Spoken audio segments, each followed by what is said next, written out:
দেখো এর পরবর্তীতে আমাদের আছে যে তেজস্ক্রিয় পদার্থ। তাহলে তেজস্ক্রিয় পদার্থ আমরা কোনটা দেখে বুঝবো যে তেজস্ক্রিয় পদার্থ? যেটা তেজস্ক্রিয় পদার্থ তার গায়ে অবশ্যই আমাদের এই ফ্যানের মতো দেখো তিনটা পাখা, আমাদের এই পাখার মধ্যে একটা সিম্বল থাকবে।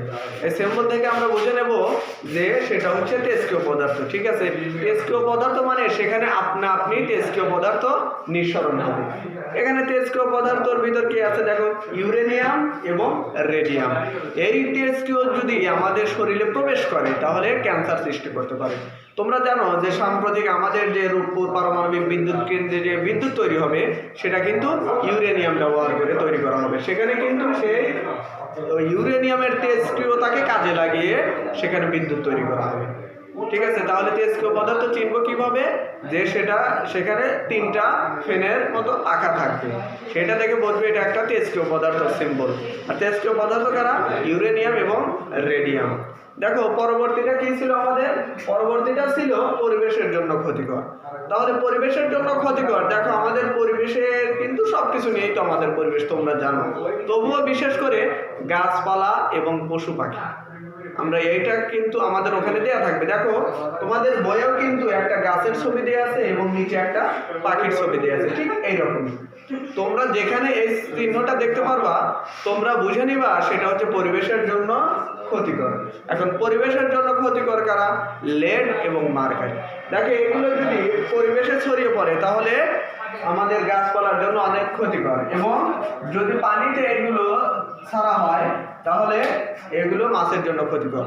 আমাদের কিন্তু এই যে ট্যানারি শিল্প যে আছে, আমাদের যে ট্যানারি শিল্প কি আবার এটা তোমাদের জানতে হবে। আমাদের যে গরুর চামড়াগুলো প্রসেসিং করে না, সেটা হচ্ছে একটা ট্যানারি শিল্প।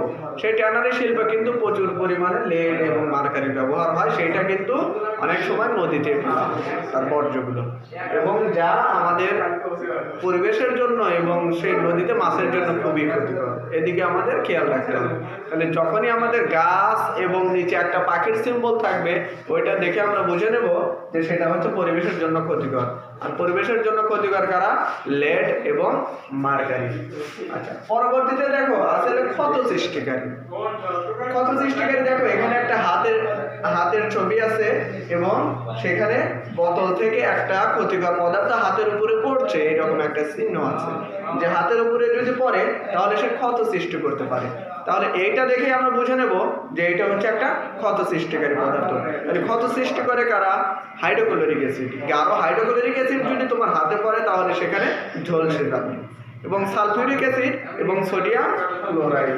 অনেকে কিন্তু এই যে প্রেমিকারা কিন্তু হাতে অ্যাসিড দিয়ে নাম লেখে। তোমরা আবার যেন করতে যাও না, তোমরা যদি এটা পরীক্ষাও যেন করতে যাও না, এসব খুবই ভয়ঙ্কর কাজ।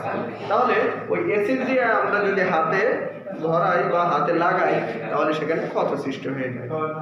ঠিক আছে, আমাদের প্রথম অধ্যায়ে এইগুলোই ছিল আলোচনা, এবং এই আলোচনাগুলো থেকে আমাদের প্রশ্ন এইভাবেই যে কোনো একটা প্রতীক দিয়ে বলবে যে তার উদাহরণ কোনগুলো, অথবা একটা প্রতীক দিয়ে বলবে যে এটা কোন পদার্থ।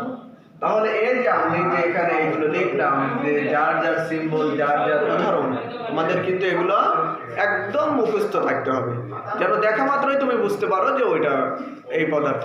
ঠিক আছে, আশা করি তোমরা সবাই ভালোভাবে ক্লাসটা করছো, বুঝছো। আর না বুঝলে অবশ্যই কমেন্ট করবা এবং চ্যানেলটিকে সাবস্ক্রাইব করবা যেন ভিডিও দেওয়া মাত্রই তোমরা পেয়ে যাও, এবং বন্ধুদের মাঝে একটু শেয়ার করে দিবা। আসসালামু আলাইকুম।